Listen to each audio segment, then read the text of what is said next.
Just when we thought that the year of the Air Max 95 could not get any better, we now have the Nike SB version of the Air Max 95, this time in collaboration with Eric Koston. This 30th year anniversary of the Air Max 95 has been filled with a lot of classics. The 95 Neon, the Pink Foam, the Solar Red, the Mandarin, the Blue Tint. All of these classic colorways have harkened back to the original feel of the Air Max 95. But now we have the new generation of the Air Max 95, and this time in the SB-ified Nike skateboarding version, which has done a lot to make this shoe more comfortable, better for skateboarding, and also changed around the design. Rewinding just a little bit, we did see the original of this Air Max 95 SB version in the cactus flower colorway. So the mainly white, black, and pink shoe with a gum sole had this very nice feel and sold out pretty much everywhere, which is what you would expect because it's the very first SB version of the shoe. A shoe that has actually been used for skateboarding a fair amount. It's not like this is brand new to the scene. There were skaters like Stevie Williams who used Air Max 95s as skate shoes. Eric Koston, who is the person that has collaborated on this shoe, also wore Air Max 95s occasionally, not all the time because they're obviously very high in the stack height. They've got an Air Max bubble on the back, but I think they have enough history rooted in the skateboarding scene to be able to make the crossover. That was probably one of my biggest gripes about the Jordan 4 SB, was that where did this come from in the skateboarding scene? I never saw anyone when I was skateboarding wearing Jordan 4s. I mean, it might just be a cultural thing here in Australia. Jordan 4s were not that big when I was a kid. They have obviously gotten a lot bigger now, but I mean, it didn't feel like a lot of people were clamoring for a Jordan 4 to be SB-ified. It was really cool, don't get me wrong. It was awesome how they changed some of the materials, some of the comfort on it. It is still one of the most comfortable shoes that I have when it comes to a Jordan 4, but this feels like it has a little bit more of a history rooted in skateboarding, which is really cool. Eric Koston, of course, being a Thai American skateboarder, been around for a very, very long time. That Thai influence can be seen on the front toe box on the right-hand side, where you have the word Nike written in Thai script, harkening back to some of his cultural roots. The colorway is also a good tie back to his LA and California roots. So a lot of people have kind of thought about this as a Michigan style colorway because of the maize yellow and deep navy blue colorway. But actually there's a lot of schools like Cal Berkeley which actually already have that colorway, and there's a lot of high schools as well in that area. You can see the Eric Koston branding not only on the front tongue but also on the insole as well. You do have the Nike SB Air tag on the back heel, and one of the questions that I asked the most was sizing. Air Max 95s usually are very tight around the front toe box, and I have usually always gone up half a size. And so what have they done to make this shoe a little bit more comfortable? Well, it really does feel like they have widened out the toe box. I got these in my true to size based on the recommendations from friends from the original SB version, and to be honest, there's a lot of toe room. It actually does feel very, very nice, and I could probably even go down half a size if I was really feeling brave. I wouldn't.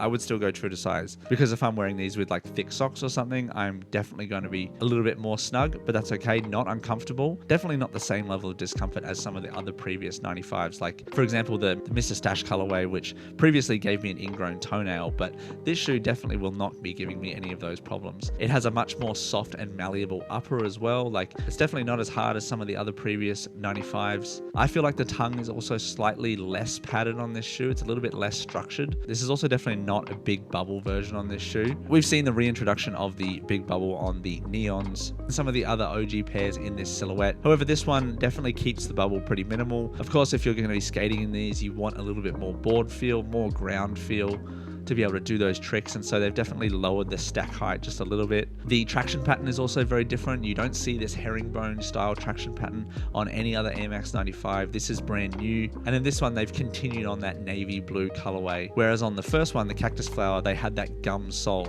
Would I have liked a gum sole on this one? Probably not. I think that the dark exterior of this shoe really does lend itself to, continuing that on the outsole. I can't really feel a difference with this new traction pattern. I'm not going to be skating in these. These are purely going to be for a lifestyle shoe for me. And of course, with myself not getting that cactus flower shoe, I missed out on 5 different raffles of that shoe. I am incredibly excited to pick this one up. First of all, a quick story about how I did actually pick them up. They had a very, very limited in-store release on November 1st in a local store here called Fast Times. They had one shoe shoe per size, going from a size 8 to a size 12. So they literally only had like 5 shoes in their store.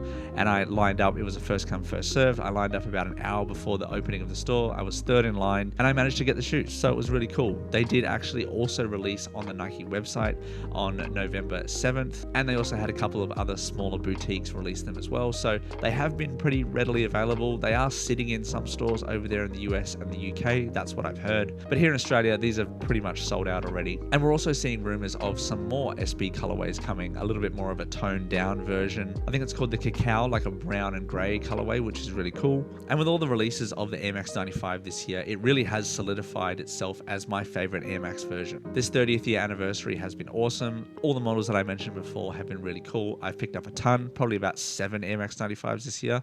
I could probably make my own top 10 list about Air Max 95s. Maybe I'll do that. Let me know in the comments if you do actually want me to do that, because that would be a pretty fun video to make. Quickly touching on the box, you do have this Nike purple SB box. So they've really gone all SB on this shoe. It's not really an Air Max 95 box at all. You do have Nike SB sticker in the box, you have the classic Nike SB paper, and you also do get 2 lace options. So you get a white lace and a yellow lace.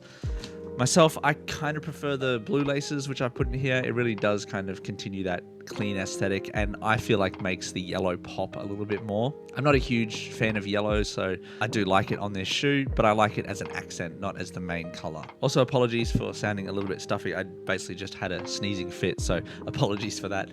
But overall, this shoe is an absolute banger. I'm so happy to get it after missing out on the first cactus flower. I really do love this shoe. Love the Air Max 95. I'm going to be wearing these a ton in summer when it comes to wearing these out and about, because man, they're so clean, and I really do love the way that they feel on feet. So let me know, what do you think about this shoe, not only in comparison to the first colorway of the cactus flower, but also just in general in 2025 when it comes to the full release schedule of the Air Max 95. It's been crazy. The Levi's, just to name one, the Cortez 95, all of these shoes have been absolutely awesome, and there's still about a month left in the year. Can't believe there's only a few weeks left in the year. It's been an absolute wild one, and again, I am so thankful to everybody for rocking with me. We've almost crossed over the 6,000 subscriber mark, so again, I'm very thankful to everybody for watching. Really do appreciate everyone for listening to the podcast, watching the podcast, checking out my Instagram as well. We also hit over 2,000 followers on there as well, so really do appreciate everybody for watching, checking in, and joining this journey with me, because it's been a wild ride. I love making all the content, so appreciate everybody for tapping in and supporting. Thank you so much, everybody. We'll see you again next week for another video. Have a good day.